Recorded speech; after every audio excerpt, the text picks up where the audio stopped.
JavaScript is features tutorial app. The pros, the cons. JavaScript is features tutorial app is perfect for developers who want to stay up to date with modern JavaScript. Most people get this wrong by sticking to outdated syntax, but here's the surprising truth. It introduces features like arrow functions, template literals, and destructuring that make code cleaner, faster, and more maintainable. A major pro of this app is its comprehensive coverage.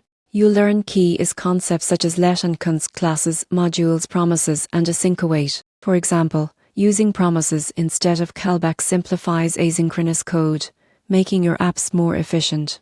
Another advantage is hands-on coding exercises. The app provides real-world examples that show how its features improve functionality and readability. You won't believe how much easier it becomes to write complex functions, handle arrays, and manage asynchronous tasks. It also emphasizes best practices for modern JavaScript development, including code organization, debugging, and browser compatibility. By mastering IS, you'll improve your ability to work on professional projects and collaborate with other developers. On the downside, beginners may initially struggle with some IS concepts, especially async programming. However, the app's step-by-step guidance and practical examples make these features approachable. In conclusion, JavaScript is features tutorial app is an invaluable resource for modern web developers. By combining tutorials, exercises, and best practices, it helps you write cleaner, faster, and more maintainable code, keeping your JavaScript skills current and competitive.